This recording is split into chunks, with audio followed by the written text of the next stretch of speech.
El suavizamiento de una imagen está íntimamente ligado a la reducción de ruido de una imagen, ¿no? Porque ustedes han visto que cuando, o debieron haber evidenciado que cuando generaron el filtro que ustedes desarrollaron, de alguna manera su imagen tiene que volverse un poquito opaca, media borrosa, etcétera, etcétera, ¿no? Eso sucede por lo que nosotros denominamos suavizamiento de ruido. ¿Por qué? Porque ahora mismo, y aquí es en donde empieza la clase de hoy, qué es lo que vamos a hacer el día de hoy. Ahora mismo lo que vamos a hacer es intentar evidenciar eh, o remarcar los bordes de una imagen, ¿no? Los bordes de una imagen o de un objeto en interés. Eh, ¿Por qué? Porque de alguna manera esta imagen o, bueno, este objeto, remarcado bordes y etcétera, etcétera, eso de ahí para nosotros nos estaría dejando ver como que fuese un vector de características de entrada para nuestro algoritmo de aprendizaje automático. Ok, y claro, en este punto, los algoritmos de detección o remarcado de bordes, ¿no? De algún modo son sensibles al ruido, claro, ¿no? ¿Por qué van a ser sensibles al ruido? Porque si remarcamos un objeto, imaginen ustedes que pase esto, ¿no? Nosotros tenemos un objeto, ¿cierto? Un objeto central, ¿no? Un objeto central. Y claro, alrededor de este objeto central nosotros tenemos ruido, ¿cierto? Si tenemos ese ruido, es altamente probable que nuestro detector de bordes, nos devuelva los bordes de la imagen central y los bordes del ruido que está afuera. Entonces, claro, por eso es que estos algoritmos de detección de bordes son muy sensibles al ruido que esto genera, ¿no? Es muy, muy sensible al ruido que esto genera. ¿Ok? Entonces, claro, por eso es que nosotros, anterior a esto, veíamos la forma de qué, de intentar hacer que se quede solo una imagen central. ¿A través de qué? De procesos como, por ejemplo, el proceso de suavizado de una imagen, que sería el suavizado o eliminación de ruido, ¿no? O eliminación de ruido, ¿no? Por eso es que esos dos procesos están íntimamente ligados, el suavizado y la eliminación de ruido, ¿no? Y otro proceso que habíamos definido es la detección de objetos, ¿no es cierto? Entonces, claro, la detección de objetos también nos interesa para poder, por ejemplo, definir solamente un objeto y claro, este objeto, si es que puede ser suavizado o preprocesado para eliminar ruido, de seguro estaremos teniendo datos un poco más limpios, ¿cierto? Para que nuestro clasificador intente confundirse lo menos posible. Y claro, al intentar confundirse lo menos posible, ¿qué es lo que estaremos hablando? ¿No? De que vamos a tener un clasificador con una muy buena exactitud, con una alta exactitud, con un error un poco menor. Y bueno, esto también depende, ya va a empezar a depender mucho de situaciones como las que nosotros ya habíamos estudiado el semestre pasado, como la cantidad, el dataset de entrenamiento, ¿cierto?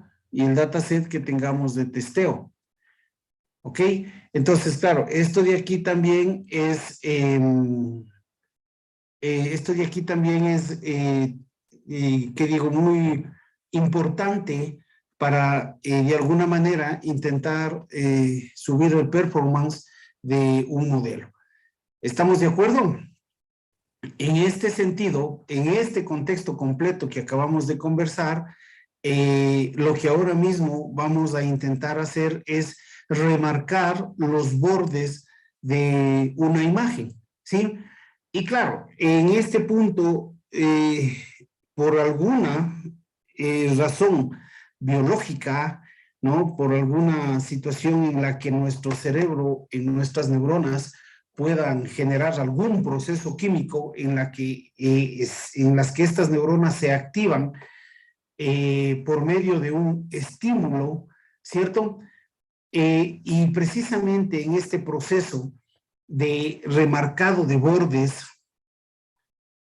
en este proceso de remarcado de bordes de una imagen, ustedes ahora mismo estarán viendo en sus pantallas esta imagen, ¿no? Esta imagen que tenemos aquí. Claro, fíjense lo que dice acá abajo, ¿no? Podemos reconocer un dálmata en esta imagen. ¿Quién me dice, jóvenes?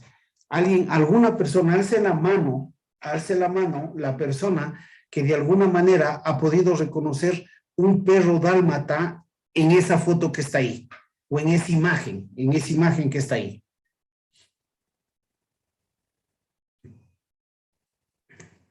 Fabuloso. Fabuloso. A ver, y el resto de compañeros, no quiero pensar que es porque no estén atendiendo, sino porque de alguna manera no pusieron atención en intentar, ¿cómo se llama? Juntar las líneas en donde se pueda definir un dálmata, ¿no? Y bueno, efectivamente, si ustedes se fijan, aquí en este pequeño espacio, nosotros podríamos definir un perro dálmata, ¿no? Bueno, más o menos, ¿no?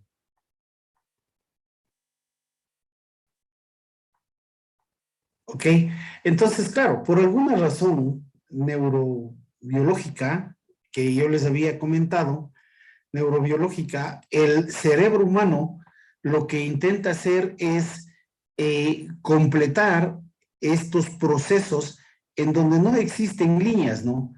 Donde no existen líneas. Y claro, eso de alguna manera es lo que ha hecho que nosotros podamos interpretar o aproximar una imagen con un objeto.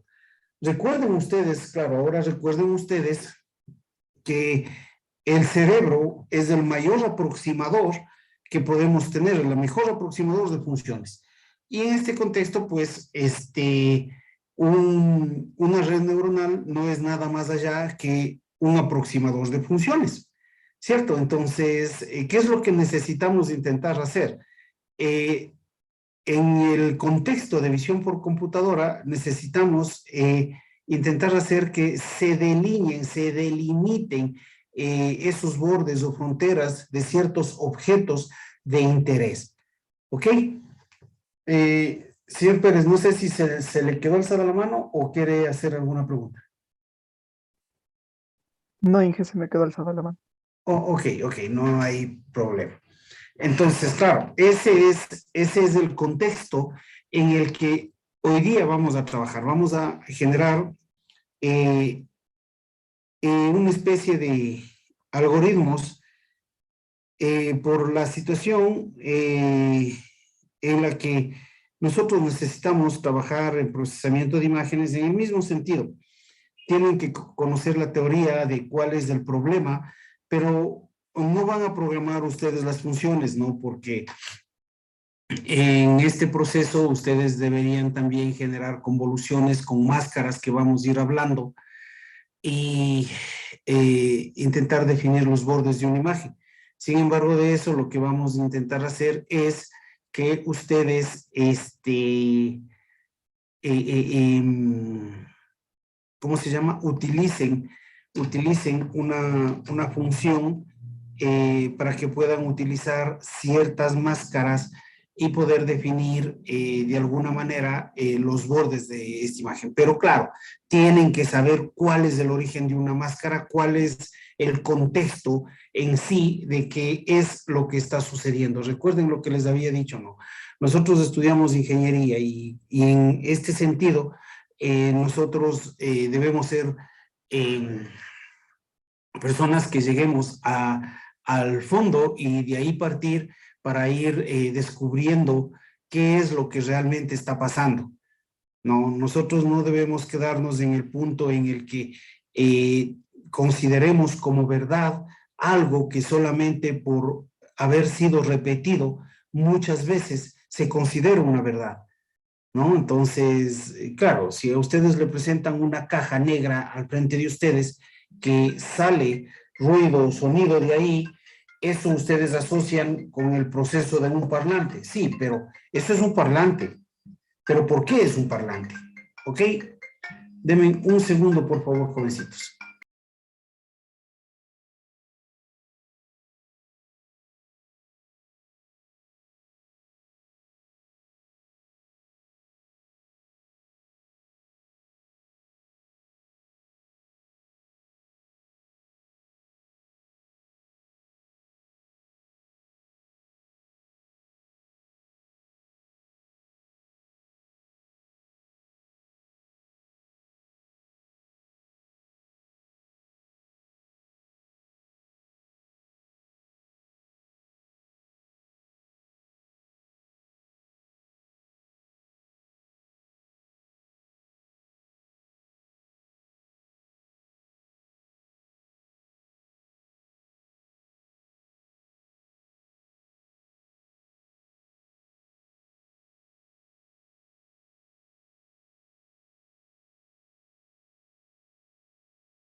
Ok, jóvenes, entonces, claro, en ese punto tenemos que definir precisamente eso, ¿no? ¿Qué es, por qué es, cómo funciona, por qué funciona de esa manera? ¿Ok? Y claro, en este punto en el que estamos hablando nosotros, el proceso de definición o detección de bordes es precisamente el que está aquí. Y por alguna extraña razón, como les dije, el cerebro humano intenta juntar esos bordes dados, ¿no? Perdón.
Ok, disculpen, jóvenes, disculpen.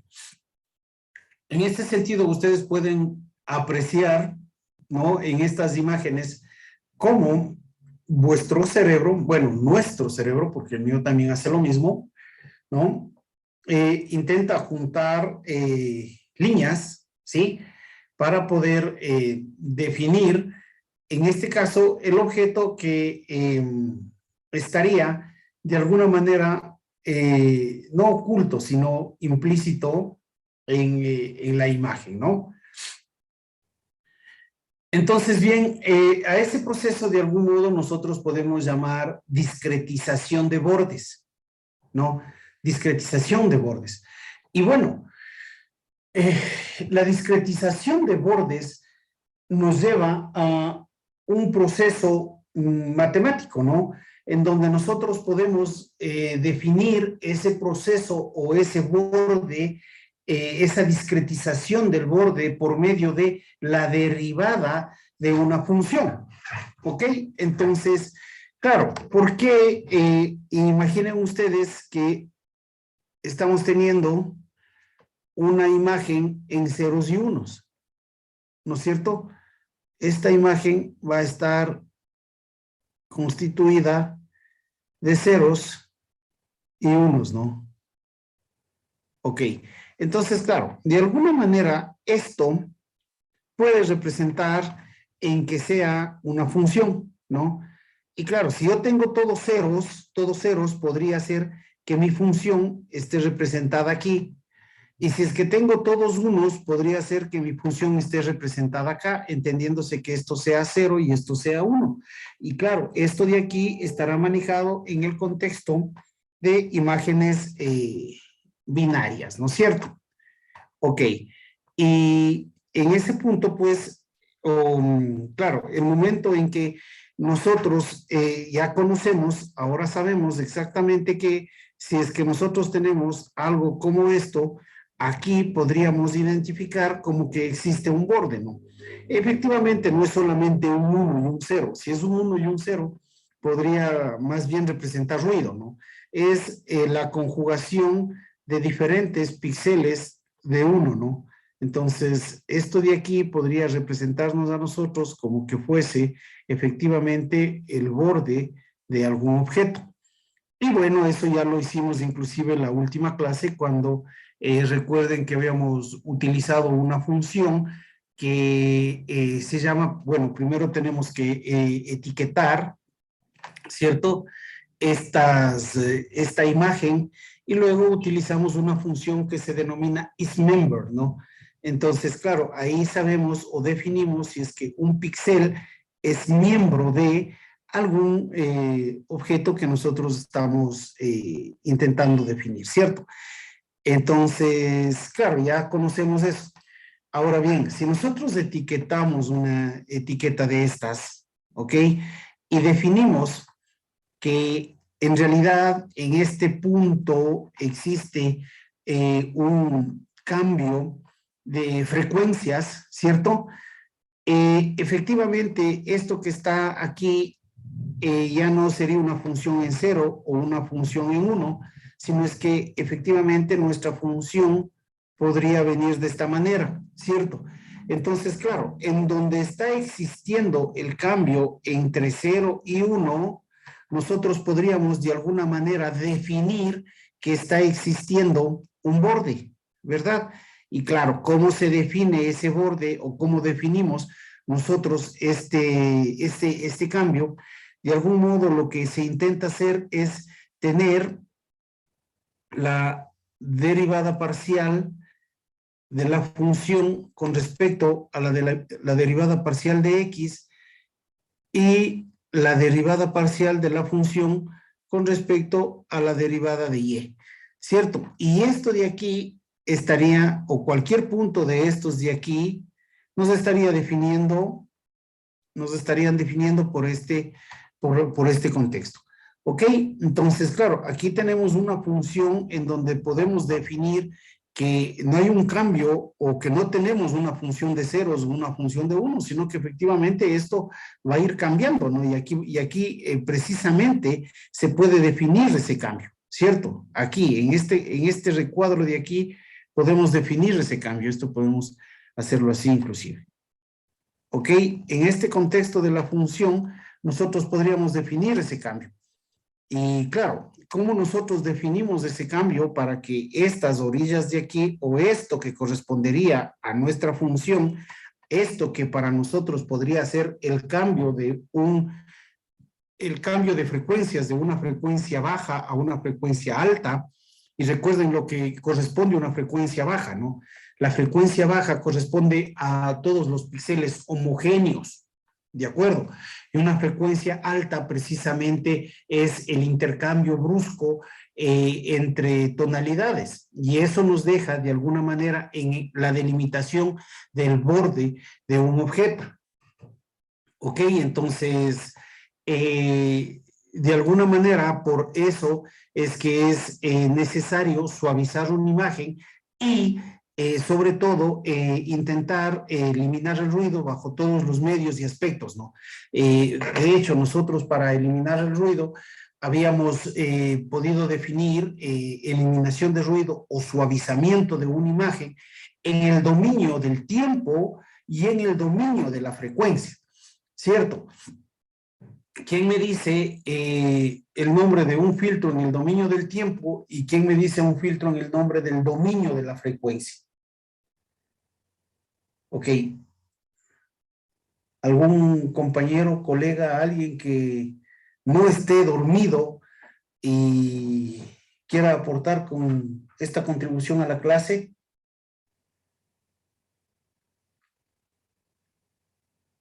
Señor Jacome. Dentro del dominio del tiempo podría ser la media, y dentro del dominio de la frecuencia las de Fourier. Perfecto. Dentro del dominio del tiempo podemos tener filtros como de media, mediana, ¿cierto? Y dentro del dominio de la frecuencia generalmente se trabaja con la transformada de Fourier o la transformada rápida de Fourier. También podemos trabajar con filtros de Wavelets, ¿no? Pero bien, lo más común en este proceso es trabajar con la transformada rápida de Fourier. ¿Ok? Entonces, claro, lo importante de esto es que nosotros efectivamente asociemos a que la detección de un borde siempre va a estar asociada a la derivada, ¿cierto?, de nuestra función. ¿Y por qué? Precisamente por esto, ¿no? Porque, claro, si tenemos una función lineal en ceros o tenemos una función lineal en unos, pero en donde intercambia esa función, nosotros tenemos de esta forma una función tipo S, ¿cierto? Que bien podría estar definida por una sigmoidea, dependiendo del grosor del borde o dependiendo si esa imagen de alguna manera pinta dos bordes o cosas así, ¿no? Entonces, claro, ahí nosotros podemos definir este borde que podría estar tratándose de una imagen, ¿ok?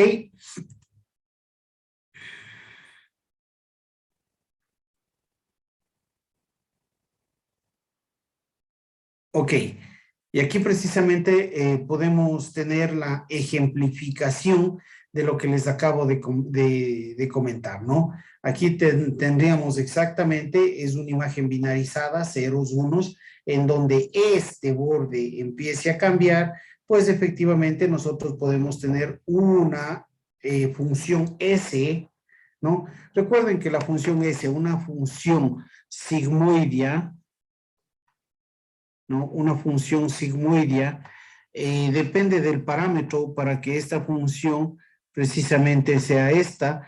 Y claro, fíjense ustedes bien, en este proceso, esta parte de aquí sería en donde tendríamos que derivar la función. Pero si es que estuviésemos hablando de una función S más amplia, sería este proceso de acá, y ahí depende mucho del parámetro en el que esta función S vaya a trabajar, ¿cierto? De hecho, este es un proceso paramétrico.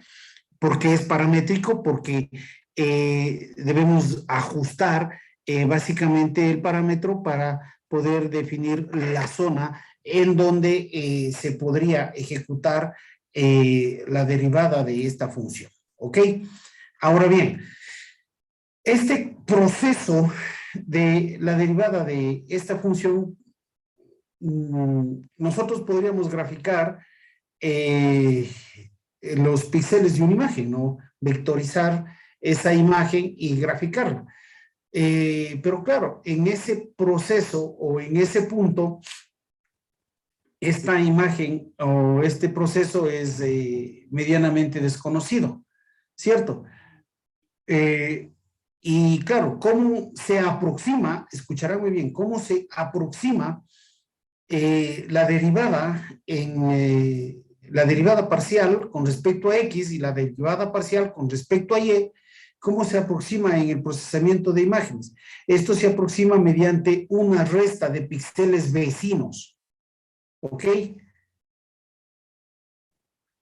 Aquí ustedes podrían evidenciar en esta imagen que está ahora mismo en la diapositiva, como que fuese una función de unos, ¿no? Entonces, claro, esta función de unos es continua, no hay ningún cambio, ¿ok? Entonces, precisamente con ese punto no podríamos trabajar, ¿no?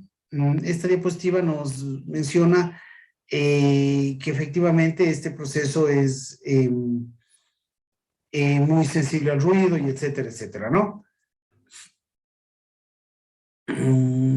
¿Qué se me está quedando? Algo que se me esté quedando.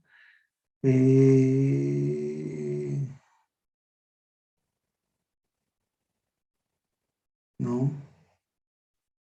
Ok, bueno, las técnicas de detección de orillas pueden ser operadores de gradiente, múltiples respuestas a diferentes orientaciones, ok, y en tanto un postprocesamiento podría estar dado por técnicas de relajación o seguimiento de orillas, ¿no? Aquí ya podríamos empezar a completar orillas que de alguna manera no están siendo completamente delimitadas. Nosotros en este punto lo que haremos es generar detecciones de bordes de modo o orientaremos las máscaras que ya vamos a ver en sentido horizontal, en sentido vertical y teniendo esas imágenes en sentido horizontal y en sentido vertical, lo que de algún modo luego haremos es sumar estas dos imágenes y claro, la suma de estas dos imágenes en el momento nos pueden dejar como que zonas que no han sido detectadas por la orientación de una máscara y sí hayan sido detectadas por la orientación de la máscara, de la otra máscara, se conjuguen y puedan completar los bordes de una imagen, ¿no? Entonces, en ese punto trabajaremos así.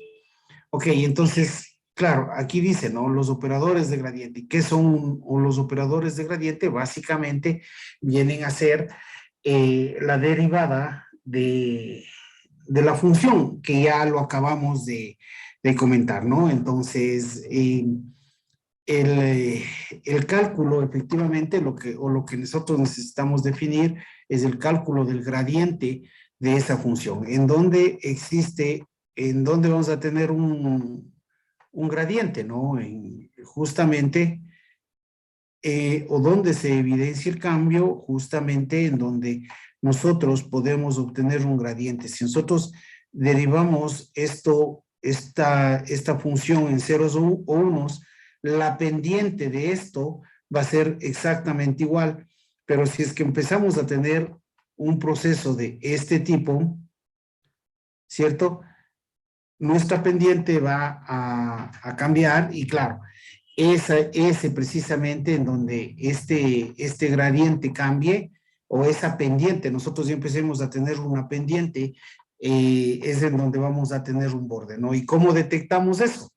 Claro, si ustedes van sacando la pendiente continua de esto, tienen la misma pendiente, cambia la pendiente, ok, aquí, entonces, en el momento en que cambia la pendiente, cambia la pendiente, cambia la pendiente, cambia la pendiente, ahí es en donde nosotros tenemos un borde y donde la pendiente, si ustedes fíjense aquí, donde la pendiente es más acentuada, ¿no? Tiene un mayor grado, es en donde nosotros tenemos el borde más acentuado. ¿Por qué? Porque una imagen, y ya nos vamos a dar cuenta de aquello, puede ser que esté definida como que con dos líneas o alguna cosa así. Entonces, claro, de algún modo esto nos va a dejar, ¿no? Y claro, aquí empieza nuevamente nuestra pendiente a hacer la misma, ¿no? Ya no vamos a tener un gradiente. ¿Estamos de acuerdo? Jóvenes, ¿estamos de acuerdo? Sí, Sí, Inge. Sí, Ok. Gracias. Entonces, claro. Bueno, la magnitud del gradiente, evidentemente, vamos a, es igual, ¿no?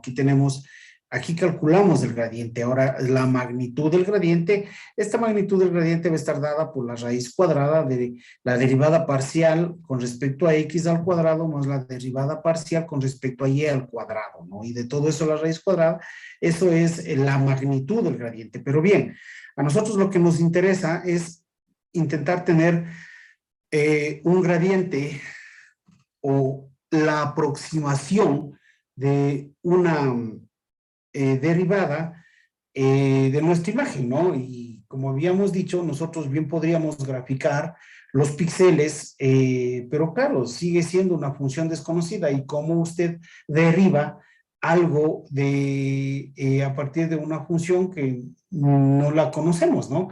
Entonces, bien, una aproximación de la pendiente o una aproximación de la derivada en función del procesamiento de imágenes está designado por la resta de píxeles contiguos, ¿no? Entonces, si de algún modo nosotros ejecutamos algo así,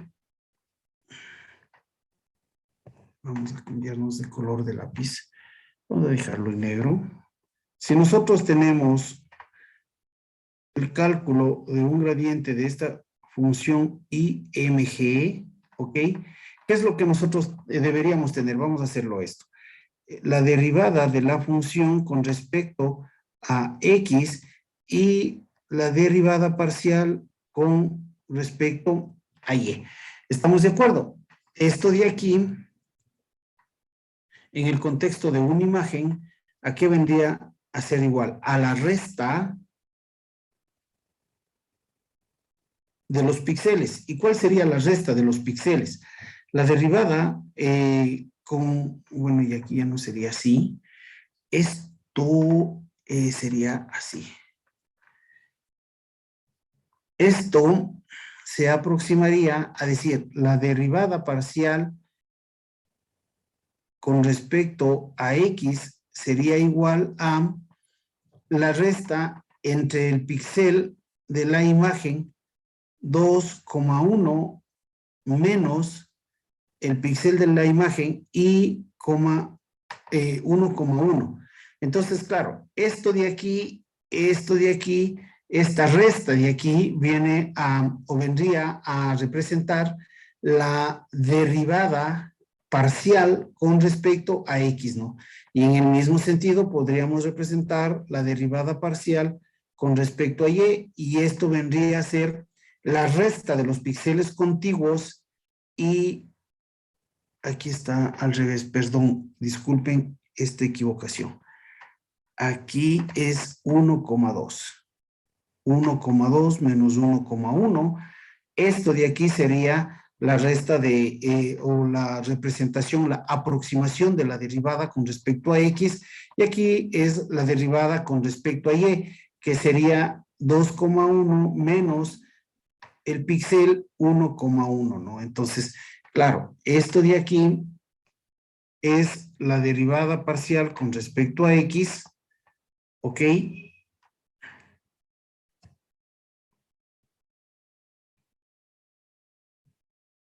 Y acá abajo tendría la derivada parcial con respecto a Y. ¿Ok? Entonces, claro, esa resta de píxeles de alguna manera me lleva a mí a definir como que, ¿ok? Me lleva a mí a definir el gradiente de mi imagen, ¿no? Entonces, claro, ahora sí yo ya podría trabajar con alguna máscara para poder generar esta resta o a su vez recorrerle ir recorriendo la imagen ¿cierto? O la matriz en este caso, para poder ir obteniendo el gradiente de esta imagen. Y claro, ustedes ya saben, ¿no? En donde exista un cambio en la pendiente o en la aproximación de la pendiente, ahí es en donde empezamos a obtener un borde, y esto es sencillo de imaginar. Imaginen ustedes que tienen esta imagen, ¿cierto? Y están recorriendo esta imagen. ¿Ok? Entonces, claro, si tienen 0, 0, 0, 0, ¿cuál es la pendiente de esa imagen? La pendiente de esa zona. Si aquí tengo la derivada parcial con respecto a X, la derivada parcial con respecto a Y. ¿Y qué pasaría si es que en algún momento me encuentro con 1, 1, 1, 1, 0, 0, ¿no? La derivada de esto con la derivada de esto, y claro, ahí es en donde ya voy a empezar a tener cambios, ¿no? Luego la derivada de esto con, bueno, la resta de este píxel con este otro píxel, claro, ahí es en donde de algún modo cambia el valor de la resta y yo defino efectivamente en dónde está el borde. ¿Está claro, jovencitos? Sí, Inge. Sí. A ver, ¿alguna pregunta, jóvenes, con respecto a este proceso de los operadores de gradiente? Inge, disculpe, la Dígame, derivada Sergio. parcial solo se puede hacer en matrices de 2×2 o puede ser de más. No, sí podemos hacer matrices de 3×3 y claro, en ese proceso, y vamos a ver, esos corresponden a ciertos operadores, por ejemplo, Sobel, Prewitt, un gradiente laplaciano gaussiano, ¿ok? En donde nosotros podemos tener máscaras de 3×3, y claro, la orientación de estas máscaras son las que de alguna manera nos van a permitir tener un borde en el dominio, bueno, en el sentido horizontal o en el sentido vertical. Pero sí, señor Pérez, la respuesta es sí, sí podemos tener máscaras de 3×3 para poder definir el gradiente de nuestra imagen, ¿ok? Está satisfecha la pregunta, ¿no? Y no sé, ¿alguna otra inquietud? Inquietud más que otra cosa, jóvenes. Por favor, pregúntenme, ¿alguna inquietud?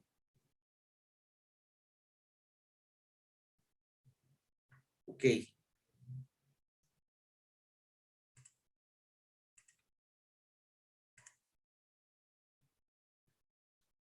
Ok, aquí está la representación, ¿no?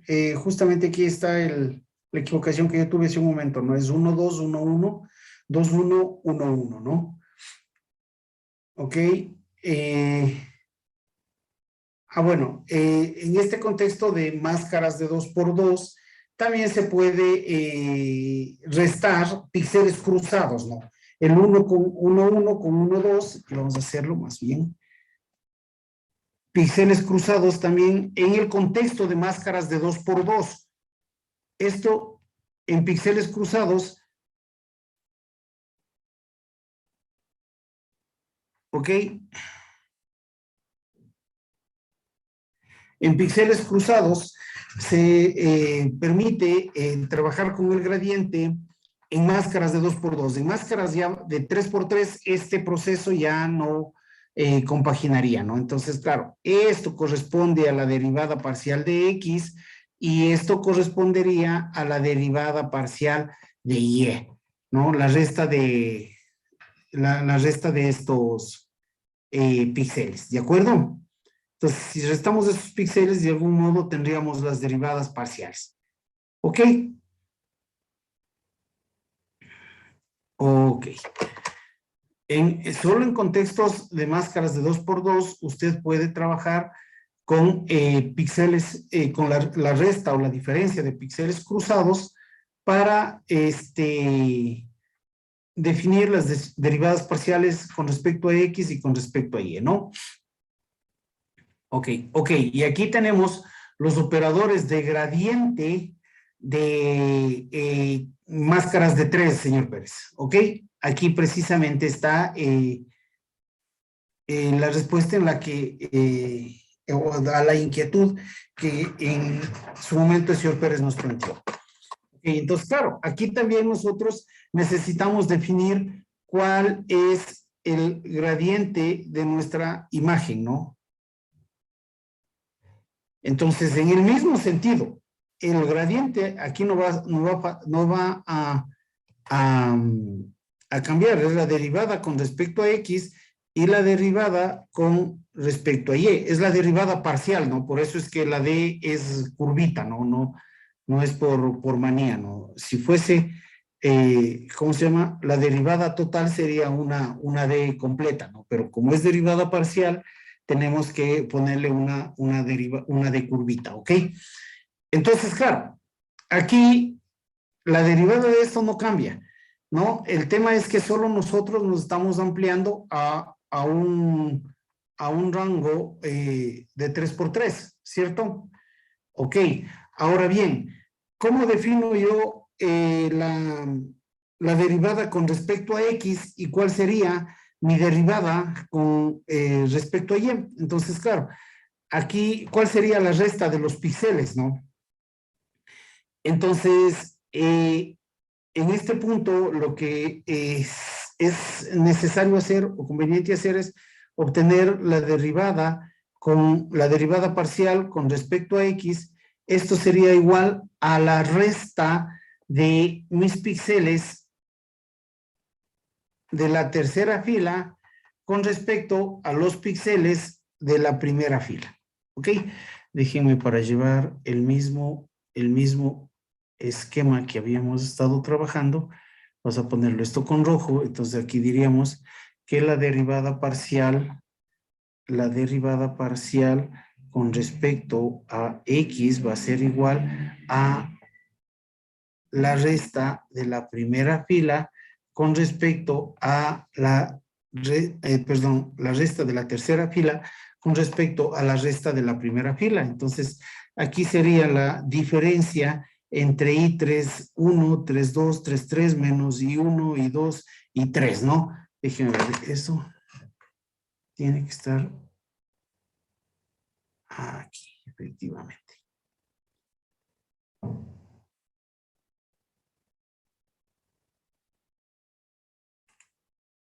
Ok, fíjense, I3, I3, 1, 3, 2, 3, 3, 3, 1, 3, 2, 3, 3, que sería toda esta fila, la tercera fila, menos la primera fila de acá, I1, I2, I3, y esa es la de I1, I2, I3, I1, I2, I3, ok, y esa sería la derivada parcial con respecto a X, y claro, la derivada parcial con respecto a Y, claro, serían los píxeles Y.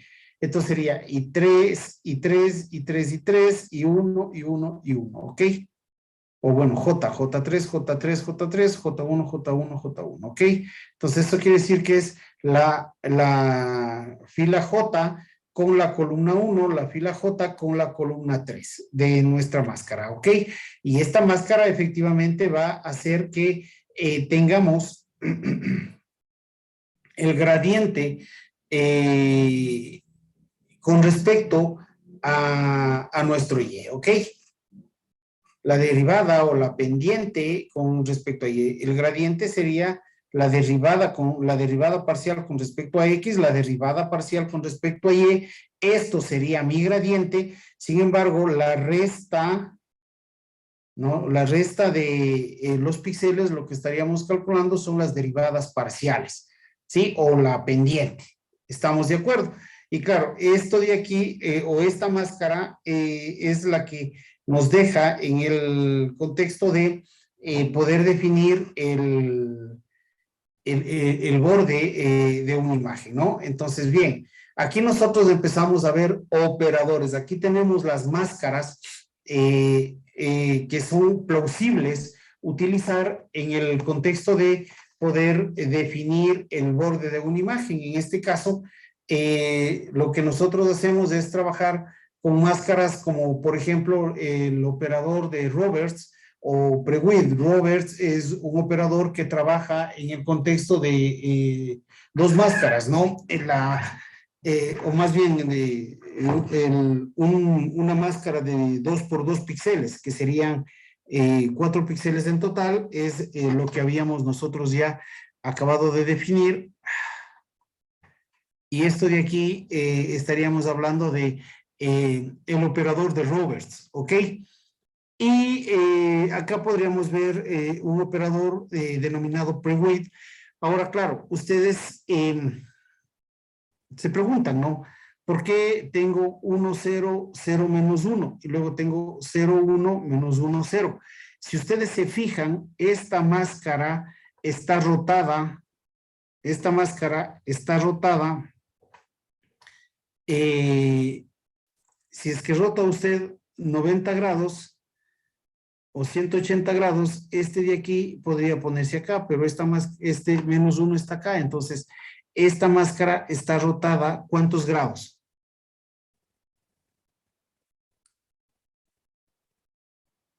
$270.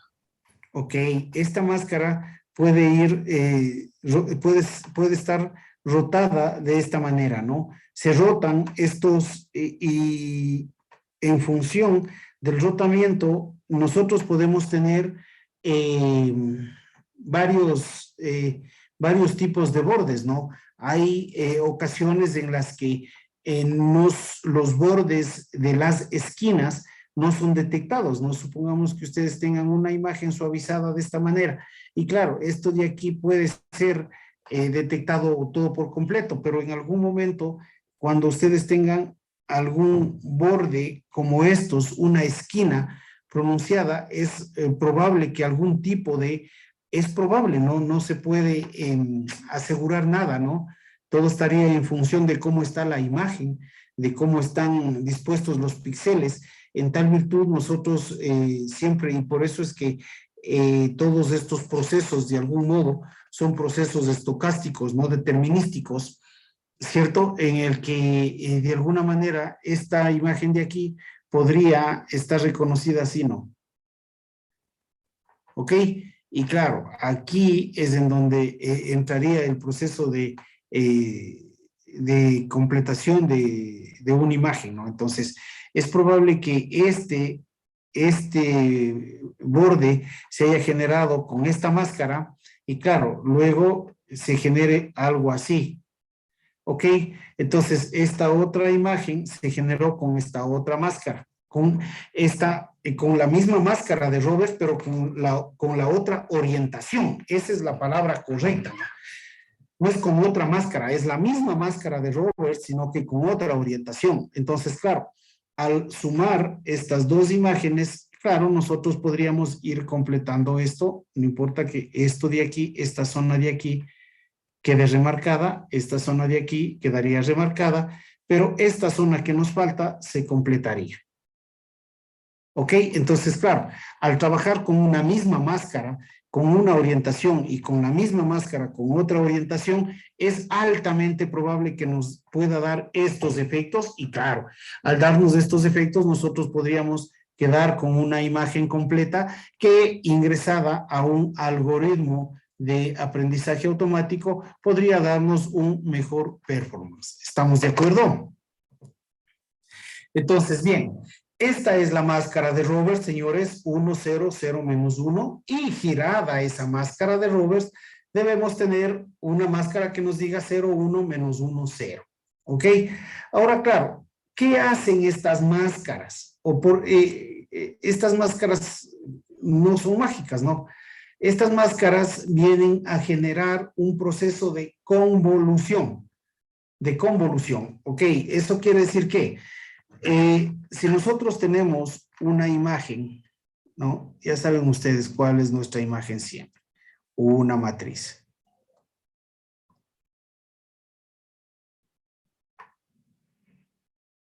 ¿Ok? Nosotros tenemos esta imagen.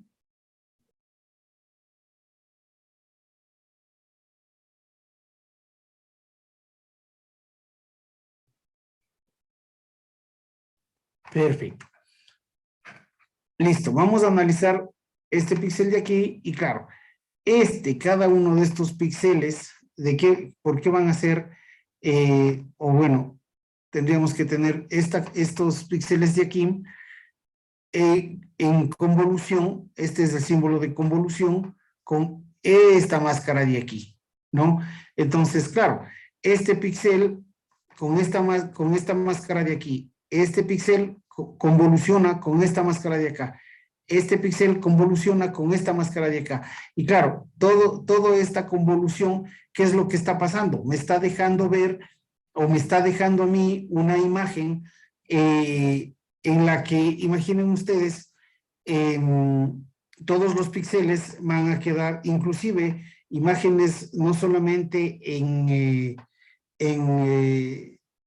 procesos binarios, sino inclusive imágenes en la escala de grises, ¿no? Porque al multiplicar algún píxel por cero o por -1, esos píxeles siempre van a ser ceros.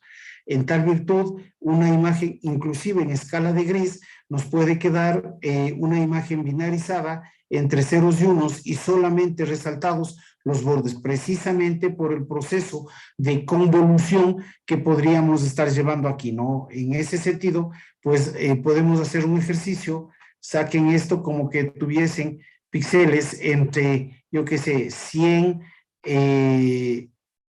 90, 98 y 97, ¿no? Si es que esto convoluciona con esto de aquí, ¿qué es lo que se estaría dando, no? 100 por 1, 100, ¿ok? Luego, el proceso de convolución, ¿cómo genera? 90 por 0, 90, perdón, 90 por 0, 0, 98 por 0, 0, menos 1 por 97, 0, y claro, ¿qué es lo que nos estaría quedando de este? Solo este 100 de aquí, ¿no? Inclusive esto funcionaría inclusive para imágenes en escala de grises, no solamente imágenes con ceros y unos, ¿no? Ok, y esto nos empieza a dejar en imágenes con bordes, ya lo vamos a ver esto en programación, ¿ok? Y en el mismo contexto de esto, sucede con la imagen con la máscara de Prewitt, ¿no? Las máscaras de Prewitt, máscaras de Roberts, y igual ustedes tengan presente que el Robert trabaja con máscaras de 2x2, en donde sus píxeles van a ser 1, 0, 0 menos 1, y rotados los píxeles de esa máscara de Roberts, vamos a tener que son 0, 1 menos 1, 0.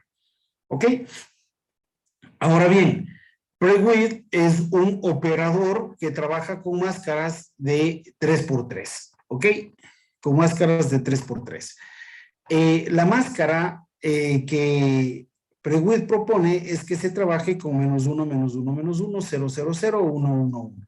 Recuerden ustedes que el gradiente sería la sumatoria de esta fila, y la resta entre la 3 y la 1, ¿no? Ese es el gradiente, esa es la derivada la derivada parcial de X y la derivada parcial de Y, ¿no? Entonces, claro, al hacer esos cálculos, nosotros tendríamos el gradiente de nuestra imagen, ¿sí? El gradiente de nuestra imagen. Y bueno, esta máscara también es rotada, pero si ustedes se fijan, esta máscara es solamente rotada 180 grados. O, perdón, en este caso solo se rota 90 grados. ¿Dónde está esto? En este caso solo se rota 90 grados. Luego vamos a ver la máscara que rota 180 grados. Esta máscara rota 90 grados, es decir que si esto está aquí, ahora los menos unos bajan acá y los unos suben, ¿no? Que sería esta máscara de aquí.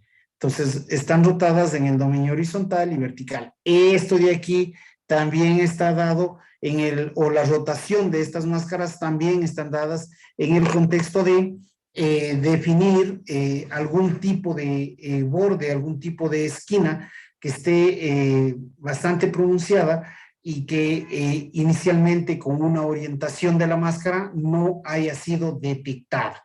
Ok, ¿está claro esto, jóvenes?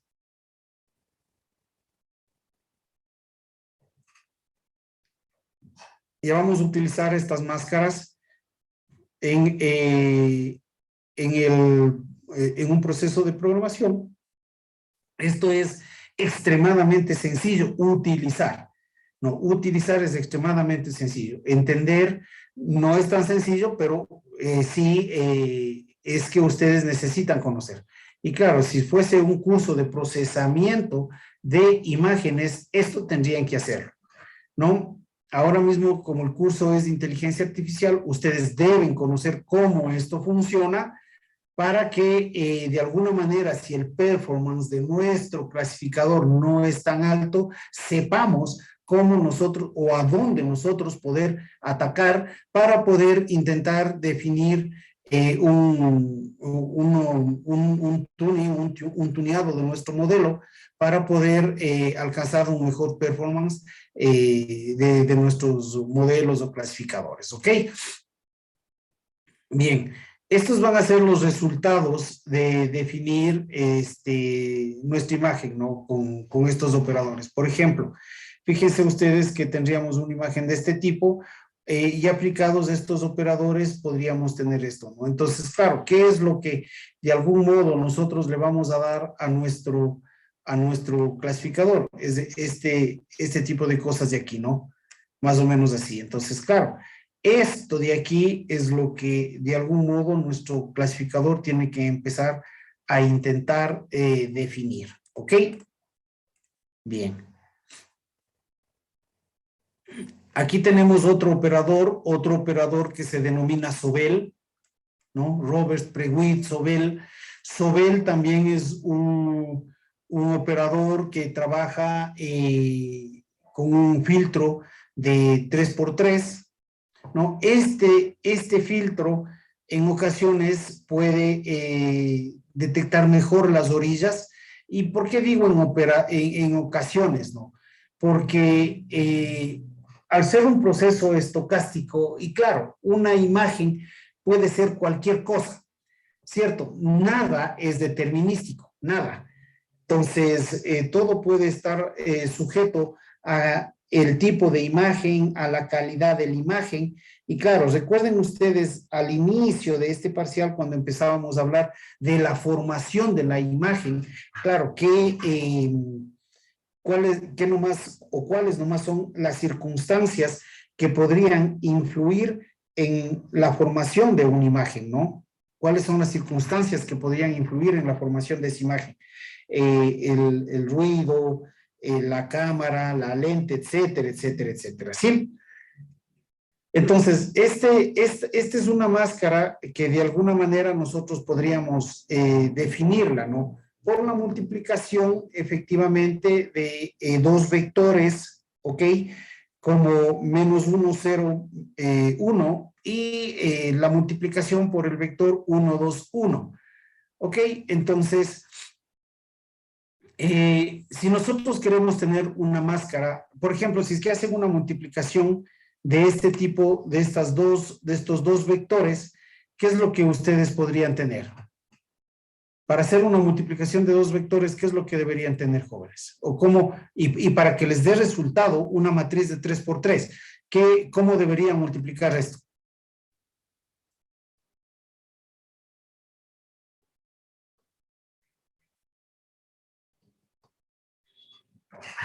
A ver, para que les dé de dos vectores. A ver, jóvenes, no puedo creer. Bueno, déjenme pensar o déjenme creer que es por no participar o por cualquier otra cosa, pero no puedo creer que no me digan si multiplico dos vectores, ¿cómo puedo tener una matriz de 3x3? Porque también podría tener un solo valor numérico, ¿no? De la multiplicación de estos dos vectores,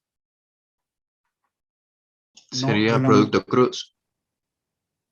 A ver, ¿cómo sería el producto cruz? Porque de la multiplicación de estos dos vectores puedo tener un solo valor o puedo tener una matriz de 3x3. Esto es lo que a mí me interesa y cómo debería ser esa multiplicación de estos dos para obtener esto. A ver. ¿Cuándo me da un valor de esto?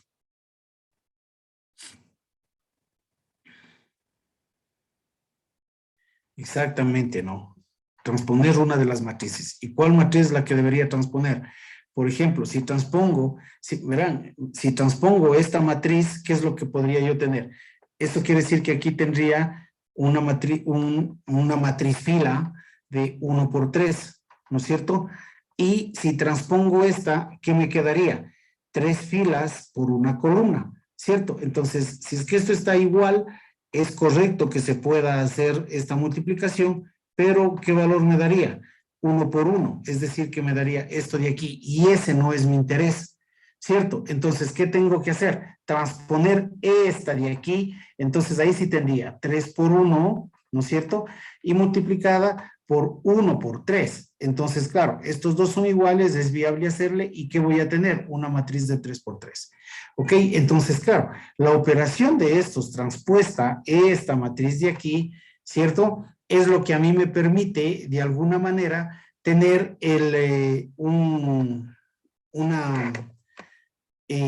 ¿cómo se llama? Una máscara de Sobel, ¿ok? ¿Y cuál es el operador de Sobel? El operador de Sobel efectivamente es este que está aquí. Ok, entonces los operadores de Sobel se pueden implementar con este tipo de máscaras. Esta máscara también puede ser rotada a 90 grados para poder detectar el mejoramiento de orillas. Ahora, claro, les había acabado de mencionar, esto no es estocástico, ¿no? Esto no es determinístico, no es estocástico. Entonces, cualquiera de estas máscaras puede funcionar. Ninguna de estas máscaras es mejor que otra. Depende mucho del contexto y de la imagen en la que nosotros podamos, en la que estemos trabajando para poder definir cuál de estas está mejor acoplada a la detección de orillas de una u otra imagen. ¿Ok? Pero ninguna es mejor que otra. Simplemente se puede decir que esta u otra máscara se ajusta mejor al proceso de detección de bordes de una imagen, ¿ok? Y claro, el tema es que nosotros podemos generar o utilizar en la una orientación, la otra orientación, y de alguna manera, pues, juntar estas imágenes y poder tener resultados increíblemente buenos como estos, ¿no? Entonces, fíjense ustedes cuál sería la utilidad de generar estos procesos. Nosotros básicamente podríamos tener la detección de números, ¿no? En este caso, ya podríamos empezar a definir, que ustedes ya saben cómo, obtener esta imagen de aquí, ¿cierto? Esta imagen, con todos estos procesamientos, ustedes ya podrían tener esta imagen, ¿cierto? Hacer recortes de estas imágenes, ¿ok? ¿Ok? Hacer recortes de estas imágenes y claro, estas imágenes, cada una de estas, meterles a un clasificador y el clasificador, ¿qué les va a dar de respuesta? ¿No? Ah, este corresponde a un 4, este a un 6, este a un 2 y este a un 7. ¿Estamos de acuerdo, jóvenes? Entonces, claro, ahí es en donde ustedes esto de aquí ya no tienen imagen, ya no tienen BMPs, GIMP,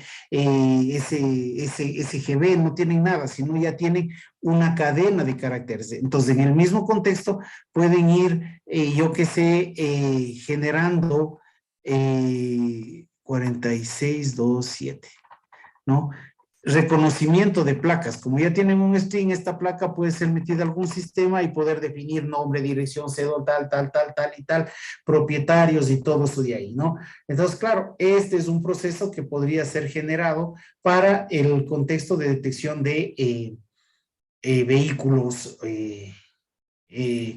por ejemplo, en el proceso de los fotorradares que normalmente se utilizan, ¿no? Si estamos de acuerdo, jóvenes, ¿sí le ven la utilidad o no le han visto la utilidad? Sí. La utilidad, sí, de saber exactamente cómo funciona, sí, no me quedó tan claro realmente con el tema de las máscaras. Ok, ¿de quién no está tan claro? ¿Quién más no está tan claro con el tema de las máscaras? Hacer convolución ya aprendieron a hacer cuando ustedes trabajaron con ¿cómo se llama? La comparativa sería así de la utilización de filtros de suavizamiento, filtros propios de MATLAB y el que ustedes generaron, ¿no? Entonces, eso es una convolución. Tendrían que hacer exactamente lo mismo, solo que cambiada la máscara a una máscara de Rovers o Prewitt o Sobel, ¿no? Y claro, para Sobel ya no tendrían que generar, por ejemplo, la multiplicación de un vector por un vector, sino simplemente utilizar esta máscara que Sobel nos proporciona, ¿no? Esta máscara de aquí. Que básicamente lo que viene a hacer es, a diferencia de la máscara de Prewitt, cambiar el 2 por el 1, ¿no? Y si cambia este 2 por el 1, usted va a ver que tiene exactamente la misma máscara que Prewitt. De algún modo, ese 2 que le cambia a Sobel hace que se pueda detectar mejor las orillas. Y claro, esto no es producto de decir, hoy que amanecí con buen pie y ya está, ¿no? Definir esa máscara debió haber sido un proceso completamente largo y claro, qué cosas más analizaría este señor Sobel que nos proporciona a nosotros esa máscara y no es el hecho solamente, como les digo, de decir, no, cambio este 2 por este 1 y ya está. Algunos procesos de experimentación, de estudios, le habrán llevado pues precisamente a ese tema, ¿no? Entonces, bien, ahí está ya, como digo, esta especie de utilidad de las máscaras, ¿no? En algún momento pues se planteó un sistema en la universidad, sino que lastimosamente lo que se necesita son cámaras y por eso es que los sistemas estos de los radares de las multas aquí o en todo el país son un poco caros, ¿no? Bueno, aquí son bastantes caros, pero no deberían serlo así. La única cosa buena que realmente tienen esos radares es que las cámaras son de muy alta resolución y son de rápida toma. ¿Cómo se llama eso? Son cámaras rápidas de percusión rápida, ¿no? De percusión rápida, porque claro, si imagine usted que un vehículo pase a 150 kilómetros por hora y claro, el alcance de esas cámaras para que tenga un óptimo alcance no va más allá de, si han visto ustedes que hay los radares y luego de esos radares hay algo en el piso, ¿no? Como con brea. Eso se llaman loop de piso. Eso puede saber mejor Cristian, ¿no? Que es ingeniero industrial. Entonces, claro, eso se llaman loop de piso. O bueno, un electrónico debería tener más conocimiento de eso. Pero bueno, el espacio entre que le pueda captar la imagen y en donde se obtura la imagen tiene que ser extremadamente rápido y eso realmente es el contexto caro de estos dispositivos. Ahí el procesamiento, ustedes ven que el procesamiento no es complejo, sin embargo, pues bueno, por alguna extraña razón aquí eso cuesta los 2 ojos de la cara más el brazo izquierdo y la pierna derecha, ¿no? Pero en realidad ustedes ven que esto no podría ser de hecho. Se planteó en algún momento un sistema de bajo costo para implementar en la universidad para que vehículos dentro del campus universitario en Huáchino, que vehículos que transiten a más de 20 kilómetros por hora en el predio universitario no puedan ingresar, porque claro, a la entrada, ustedes veían antes que había un brazo robótico en el que se alzaba para que puedan ingresar los vehículos. Y claro, si es que algún vehículo de estos transitaba a más de 20 kilómetros por hora, pues simplemente al siguiente día o después de un tiempo que quiere ingresar, se le detecte y le diga, no, señor, usted está vetado de entrar porque usted anda muy rápido, no respeta la ley dentro del campus universitario. ¿Ok? Esas son las utilidades que podríamos tener con este tipo de cosas. Ok, y aquí podríamos seguir hablando todo el tiempo de más filtros, más máscaras, por ejemplo, el laplaciano del gaussiano o de la gaussiana. Esta máscara de aquí nos sirve básicamente como la segunda derivada con respecto a X y con respecto a Y, y tendríamos el gradiente en segunda función. ¿Ok? Esto nos permite definir o nos permite realizar un proceso en el que si tienen dos bordes contiguos que se puedan generar en un solo borde, ¿no? Cosas de ese tipo. Bien, ahora, ¿qué es lo que vamos a hacer? Vamos a intentar trabajar al menos con estas máscaras que nosotros acabamos de estudiarlas, ¿ok? Para poder ver la definición de lo que estamos ahora mismo intentando hacer. Ok. Permítanme. Vamos a abrir el MATLAB, jóvenes.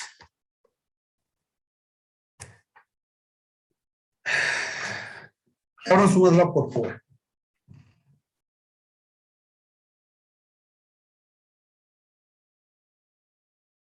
Inge, hay una pregunta. Con lo que hicimos el lunes, ¿qué diferencia tiene esta función boundaries con esto? Por favor. Por favor, sería tan amable de repetirme la pregunta. No le escuché nada. ¿Qué diferencia tiene la función boundaries que hicimos el lunes con esto? A ver, el boundaries, recuerden ustedes que el boundaries lo que nos devuelve es una celda, una matriz de celdas, en donde en cada celda de estas va a estar definido los bordes, o nos va a devolver una matriz. En cada celda nos devuelve una matriz en donde tenemos las posiciones de los ceros o unos que tenemos, ¿no? Y claro, con esas posiciones nosotros podemos ir graficando el contorno de la imagen, ¿no? El contorno de la imagen. Nosotros podríamos tener ese contorno. Estas máscaras lo que generalmente permiten es dejarle o devolvernos una imagen binarizada en ceros y unos, cero todo el contexto de las bajas frecuencias y unos en todo el contexto de las altas frecuencias. ¿Ok? Estas máscaras nos permiten remarcar y de alguna manera completar los bordes que aún tenemos. E imagina usted que si genera o con la función del boundaries, no le devuelven todos los píxeles que podríamos definir al contorno. Claro, eso nos deja en una posición en la que, yo qué sé, el 9 puede ingresarle como 4, o el 1 puede ingresarse como 7. Y claro, eso de ahí va a hacer que nuestros clasificadores se confundan. ¿Estamos de acuerdo, señor Carrasco? Por ejemplo, creo que es algo como esto. Estaba probando con otra imagen en la que es una especie de retrato cortado de una persona. Y pues los bordes que me detecta solo me detecta los bordes internos y las partes de... Es que no sé cómo explicarle esto. Las partes externas que no están en la imagen no me detecta, solo me detecta como, por ejemplo, si trazara una línea desde la parte superior hasta la otra parte, como que fue alguna especie de horizonte.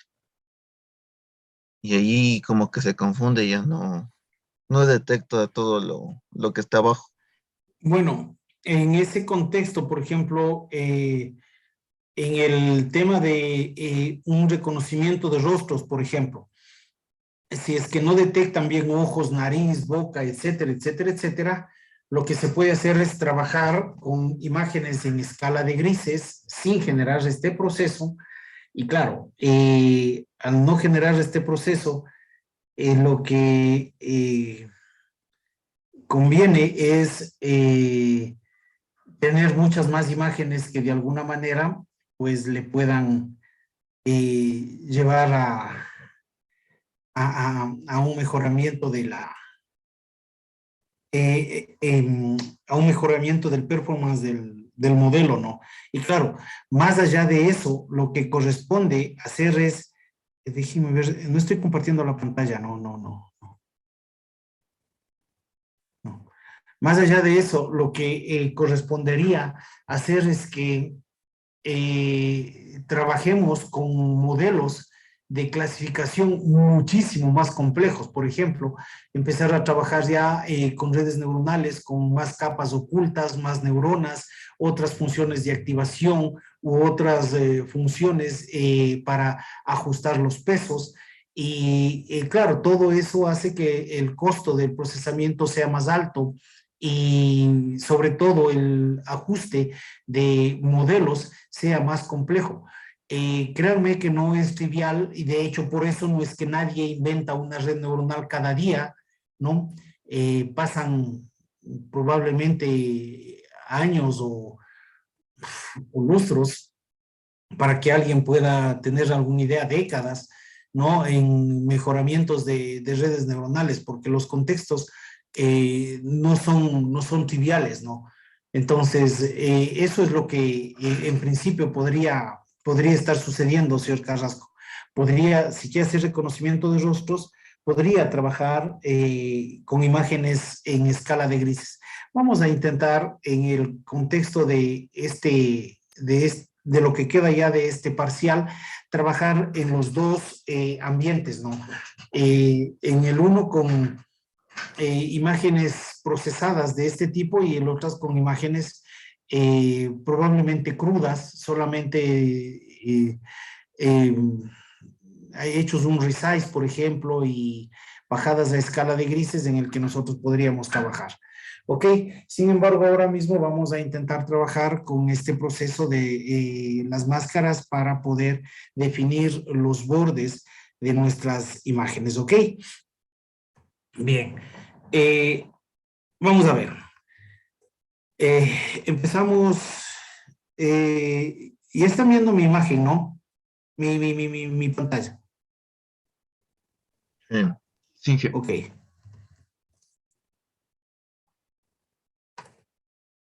Ok. ¿Qué es lo que vamos a hacer en primera? El mismo proceso, vamos a cargar una imagen, vamos a ver cómo reacciona mi imagen con estas máscaras, ¿no? Puede ser que no reaccione del todo bien por el contexto mismo de la imagen, ¿no? Es ojo.jpg si no estoy equivocado. Sí. Ok.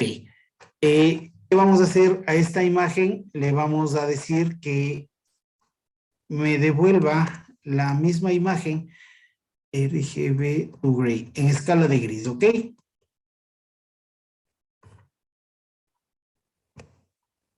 Ok. Listo. Ok, ahora bien, ¿qué es lo que voy a hacer yo? Voy a definir un filtro. Ok, voy a definir un filtro. Yo voy a definir, por ejemplo, o vamos a trabajar ahora mismo con el filtro de Roberts. Ok, y esto es muy fácil. IMGR le voy a poner y aquí voy a utilizar una función que se denomina edge, ¿no? Edge de mi imagen, ok, y aquí le pongo el operador que yo voy a trabajar, Roberts. Si no estoy equivocado, es Roberts. ¿Ok? Entonces, esta máscara de aquí me debería devolver, vamos a ver esto, un imshow de IMGR. Si no estoy equivocado yo, esto me debería devolver una imagen.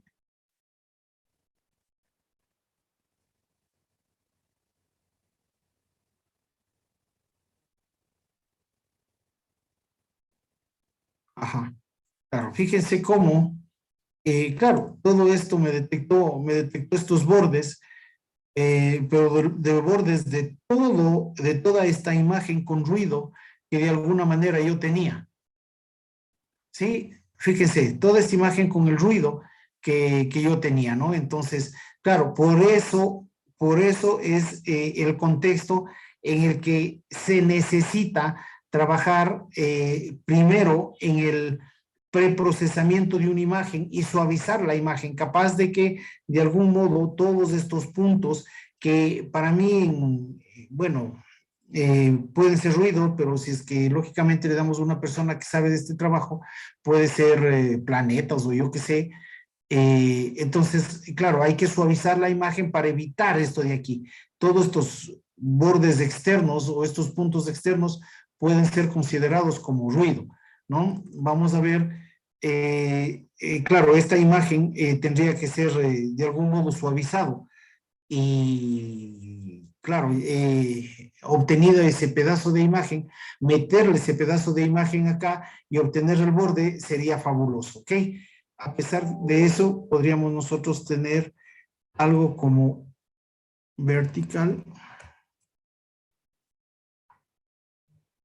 No sé si es que este funcione así.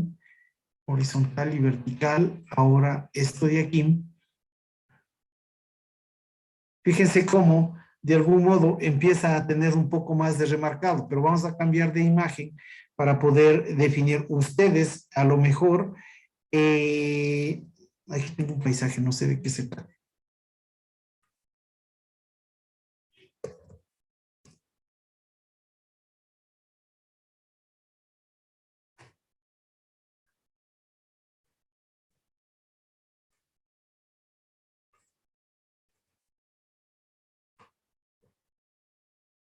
Ajá.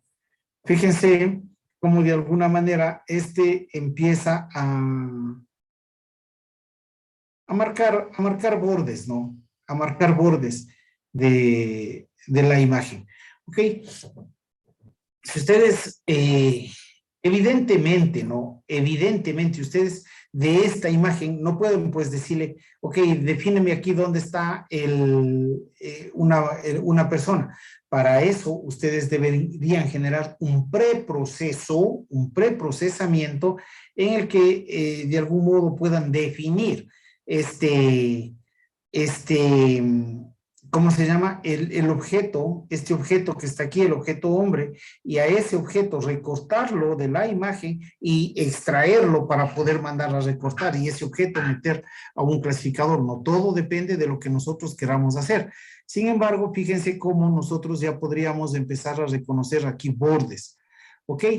Ahora bien, déjenme ver, vamos a intentar descargar una imagen de una placa, ¿no? Para generar placas de vehículos. Para poder, imágenes, placa vehicular, ok. Ok, estoy aquí. Sí, images.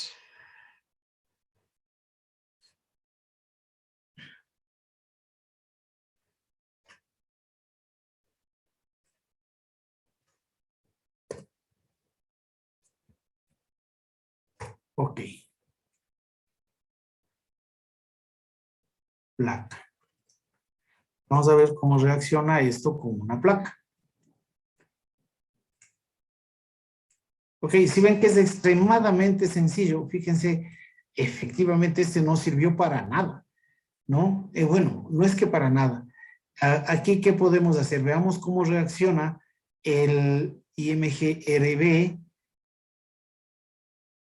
IMG-RB le voy a poner.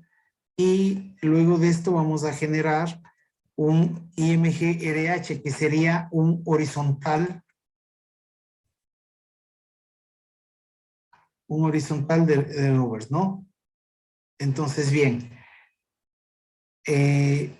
Vamos a hacer esto.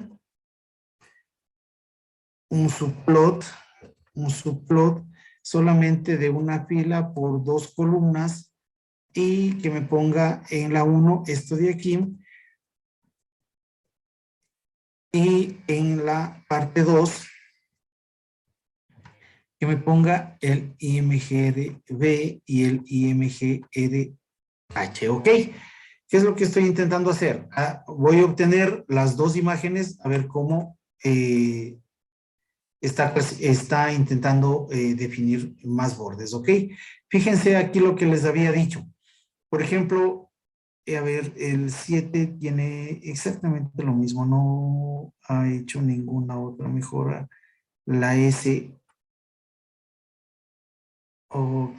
Fíjense en la S, ¿no? Fíjense en la S. La S, definitivamente esta partecita, esta curva, ya vamos a utilizar otros operadores, ¿no? En esta curva de la S, si ven, como no existe esa curva, y aquí sí existe esa curva, ¿ok? Si nosotros juntaríamos las dos imágenes, de alguna manera, esta imagen resultante ya nos podría quedar con detalles de la una y con detalles de la otra. Ese sería un postprocesamiento, jóvenes, ¿ok? Eso es un postprocesamiento, ¿de acuerdo? ¿Y por qué podríamos juntar esas dos imágenes? Pues sencillamente porque las dos imágenes, si ustedes se fijan aquí, son de la misma dimensión, ¿no? Entonces podríamos decir que sea una IMG total, ¿no? Una IMG total, y esta IMG total puede ser igual a IMG RV más IMG RH, ¿ok? Y claro, aquí podríamos hacer está bien, de 1, aquí vamos a ponerle 3 columnas y vamos a hacer que esto de aquí se ubique en la tercera columna y aquí le vamos a hacer que se despliegue la IMG total. ¿Ok? Entonces, claro, aquí nosotros podríamos ver o evidenciar esto y claro, ahí de alguna manera está cogiendo las cosas de una imagen y de otra imagen. Y claro, aquí podemos solamente en ese pedacito, ¿no? Darnos cuenta de que de alguna manera la imagen resultante ya se quedó con esa curvita de ahí. ¿Ok? Sin embargo, este operador de alguna manera, pues, no está siendo el muy efectivo o muy efectivo en este contexto, ¿no? Recuerden este operador de cuánto por cuánto es la máscara. De 2 por 2. Ok, esta máscara es de 2 por 2, ¿no? Entonces, Inge, ven, disculpe, ¿sí? pero creo ¿Sí? que es por la visualización. Le hice zoom y sí salen los bordes bien marcados. Le hice zoom a una de las imágenes y sí. A ver, el tema no es que, claro, usted le vaya a hacer zoom en un procesamiento.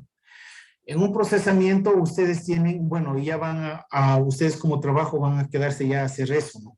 El tema es que ahora mismo, ya teniendo esas imágenes, ustedes vayan a detectar cada una de la imagen y extraigan esas imágenes y claro, puedan tener imágenes individualizadas de cada uno de las letras y de los números que están ahí para que eso pueda ser ingresado a un clasificador, imagen por imagen, por imagen, por imagen, ¿no? Le da una placa y claro, ahí viene el proceso, ¿no? Le da una placa, hace todo este procesamiento y hasta que obtenga imagen de cada una de estos valores que tiene ahí, de estas letras, de estos objetos que va a tener dentro de la imagen.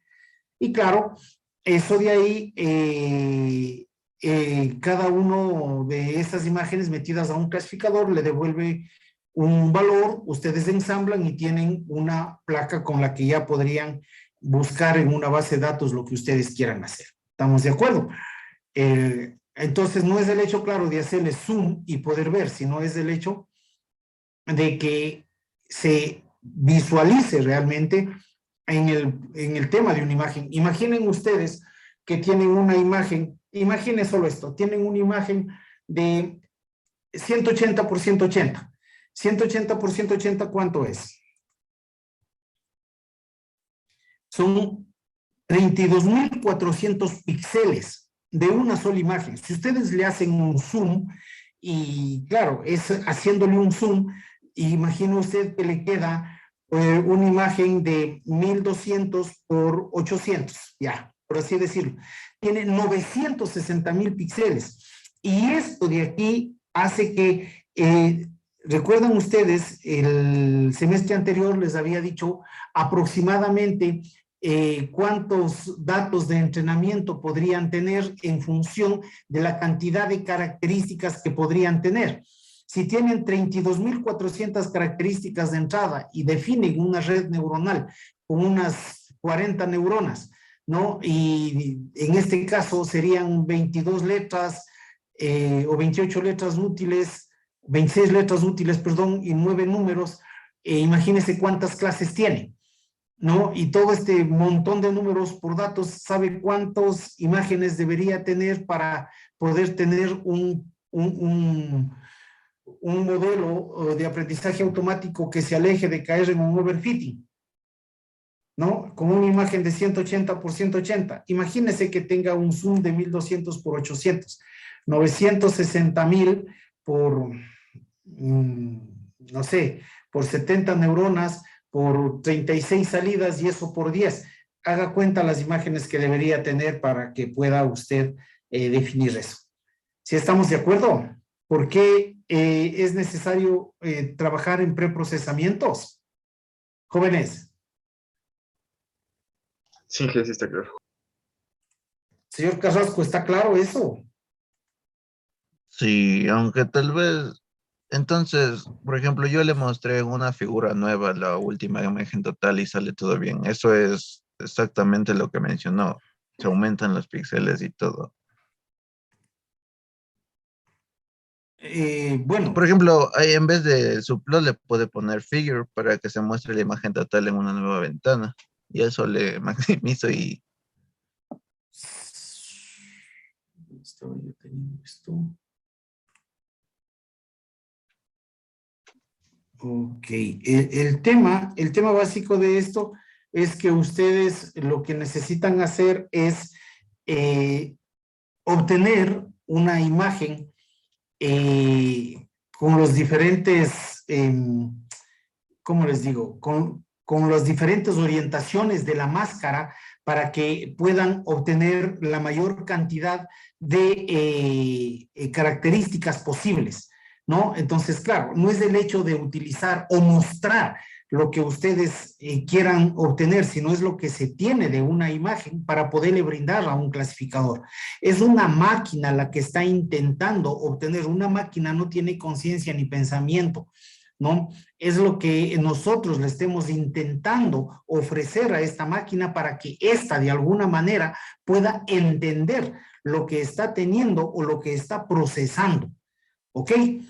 Entonces, claro, es lo que se tiene, o sea, no vamos a desplegar la imagen. Aquí se despliega esta imagen.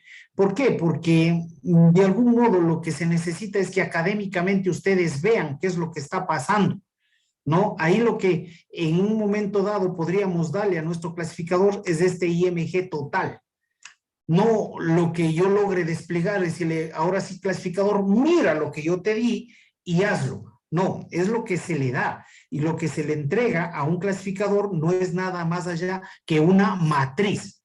¿Ok? Esta matriz es la que se le va a dar. Y claro, si no tiene muchos detalles, esa matriz, de algún modo, va a tender a confundirse, ¿no? Es probable que haya números números, letras y todo que se vayan a confundir. Y en este punto, pues no queda más que intentar probar, por ejemplo, otro, eh, otro operador. Por ejemplo, vamos a trabajar con Prewit, ¿no? Roberts, Prewit, ¿ok?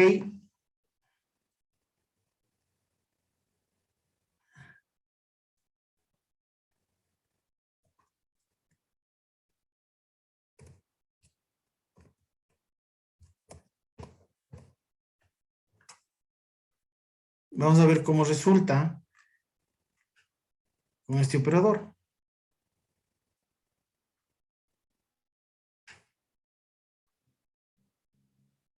fíjense, jóvenes, cómo de alguna manera el formato horizontal tiene muchas deficiencias, ¿no? Pero el formato vertical tiene también muchas deficiencias, pero de alguna manera, si ustedes se fijan en los detalles de cada letra, por ejemplo, la letra A, fíjense que acá arriba no tiene la unión, y en este otro tiene la unión. En tanto, la letra A de esta imagen está casi completa. Y claro, ¿cuál es la situación, jóvenes? Como acabábamos de comentar hace un momento, no es lo que yo pueda mostrar ahora mismo, es lo que yo le pueda dar a mi clasificador. Y de aquí, ¿qué es lo que correspondería generar? Por ejemplo, de esta imagen resultante, que no es la mejor imagen, pero sí es bastante clara esta imagen, deberíamos, o debemos más bien, empezar a obtener cada objeto con el procesamiento que hicimos la semana anterior y obtener ya cada uno de estos objetos dentro de esta imagen, ¿ok? Cada objeto dentro de esta imagen, como una figura individual. ¿Estamos de acuerdo? Fíjense. Entonces, claro, ahí ya tenemos esto de aquí. Ahora sí, cada imagen de estas, clic a un clasificador, le devuelve ya un valor, ya no una imagen, sino un valor, y claro, con ese valor juntado ya podríamos tener lo que necesitaríamos, ¿cierto? Fíjense, con la máscara, ¿qué máscara utilizamos? De Prewid, ¿no? Entonces, claro, ahí podríamos ya empezar a utilizar máscaras como Prewid, Sobel, vamos a ver, Sobel.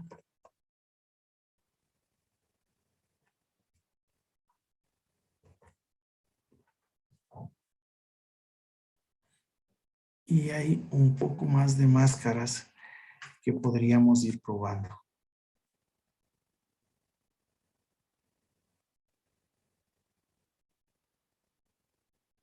No, casi tiene el mismo comportamiento, ¿no? Este 7 de aquí casi nunca se formó bien. Habría que ver con este 7 si es que funciona, por ejemplo, un laplaciano de la gaussiana, para poder ir definiendo cada uno de estos datos, ¿no? Y claro, por ejemplo, poder decir de ahí la placa de qué estado, de qué país, de dónde es, ¿no? Entonces, claro, todo eso de ahí ya nos podría ir, ya le podríamos ir viendo como que una utilidad a este proceso, ¿ok? Bien, entonces, esto más o menos vendría a ser, jóvenes, el proceso que nosotros deberíamos generar. Ahora bien, en este contexto, hasta, ojalá, nuevamente, ojalá que no me equivoque, y aquí hay unas ciertas, ¿qué les digo? ¿Qué más nosotros podríamos utilizar? Por ejemplo, podríamos generar un threshold para poder definir aquí un valor de binarización, ¿no? ¿A qué me refiero con un threshold, jóvenes? Un threshold se refiere a que cuando nosotros vamos a hacer o tenemos una imagen en escala de grises, nosotros podemos efectivamente, para hacerles una imagen binaria, poder decir, a ver, a partir de estos píxeles se hace 0 y a partir de estos píxeles se hace 1. Por ejemplo, si yo tengo de 0 a 255, ¿cuál sería la mitad? Más o menos ¿cuánto sería la mitad? 220 son 240, 225, 226, 126, perdón, ¿no es cierto? Entonces, todos los píxeles que son 126 de 0 a 126 se hacen ceros y los píxeles que son 126 hacia 255 se hacen unos. ¿Ok? Entonces, claro, eso nos deja justamente el 125 en este caso estaría siendo un threshold. El threshold sería el valor divisorio en el que yo tomo la decisión y digo, a ver, todos estos son ceros y de aquí para acá son unos. Entonces yo podría manipular esto para ir definiendo el mejor contexto y de poder decir, no, yo quiero un threshold de 80, por ejemplo. Todos los píxeles que tienen un valor de 80, de 0 y 80 se hacen 0 y los de 80 hacia 255 se hacen 1. Entonces, claro, ahí es en donde de algún modo también podríamos nosotros intentar ir definiendo de mejor manera todo lo que podríamos ir generando, ¿no? Entonces, bien, ¿cuál es el trabajo que ustedes tienen que hacer, jóvenes? Dada una placa, ¿no? Primero, ir armando un bloque o una carpeta con muchas placas, ¿no? Con todas las combinaciones de placas posibles. Todas las combinaciones de placas posibles. Imágenes, yo qué sé, no sé, imágenes entre cientos de imágenes, ¿no? Cientos de imágenes. Y luego de eso, pues van a hacer un procesamiento para armar un dataset con letras y números. ¿Ok? Ese es un trabajo ya largo que se orienta ya al trabajo final que vamos a tener que hacer. ¿Ok? Entonces, en principio, lo que van a hacer es intentar obtener o descargar el máximo número de placas y de esas placas que van a ir ustedes obteniendo, van a, dado que se ingrese una placa de aquí, ustedes logren definir cada una de las letras y los números de esa placa y cada una de esas letras y números se vayan guardando en diferentes carpetas. Por ejemplo, una carpeta con la letra A. Todas las letritas o todas las imágenes con letras A que ustedes logren identificar, le cortan esa imagen y la guardan en imagen en escala de gris, no en imagen binarizada ni en imagen con bordes. ¿Sí me dejo entender, jóvenes? ¿Podría, por favor, repetir un poco más despacio para ir anotando todo? Ok, a ver. Vamos a hacer esto.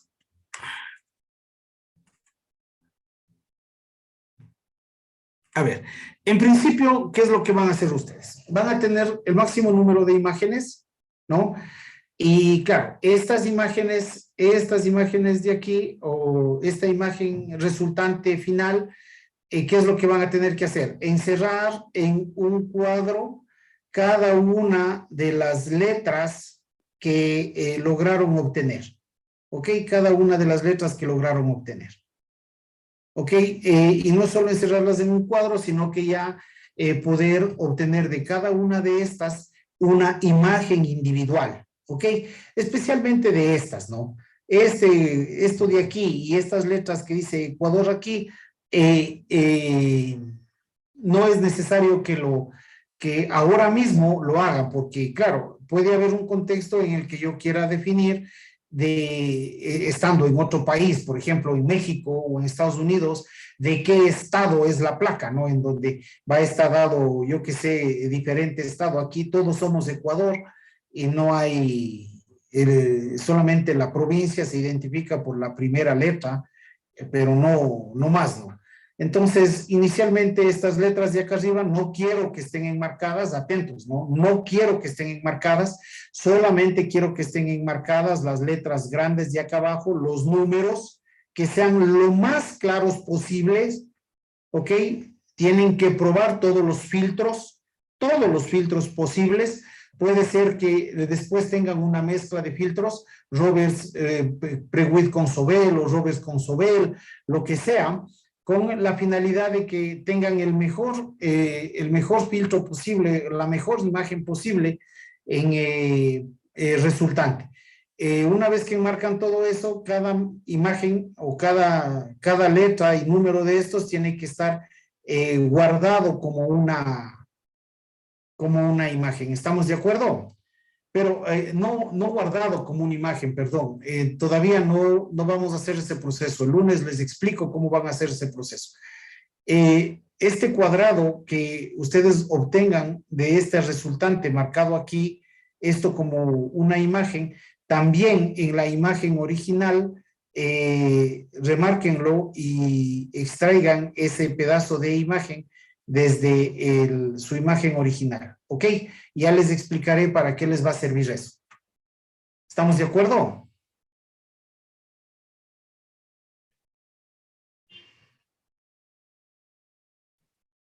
Jóvenes.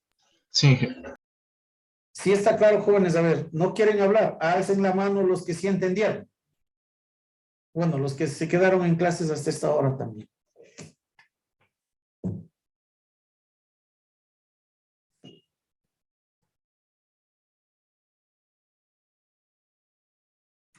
Señor Sánchez, señor Cuesta, ¿está entendido?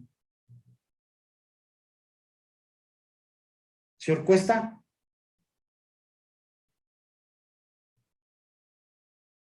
Bueno. Ok. Evidentemente, hay gente que no se queda. Gracias, jóvenes. Pueden bajar la mano.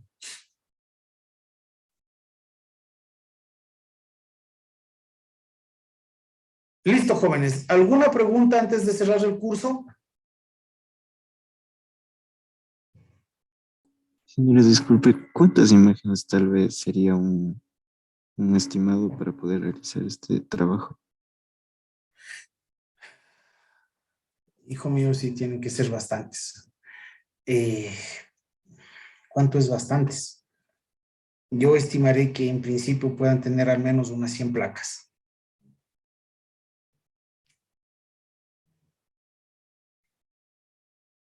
Al menos unas 100 en principio. Después del día lunes les explicaré qué es lo que vamos a hacer ya, porque ya empezaremos a trabajar con el proceso de intentar entrenar algoritmos de aprendizaje automático basado en esto. Entonces, claro, ahí ya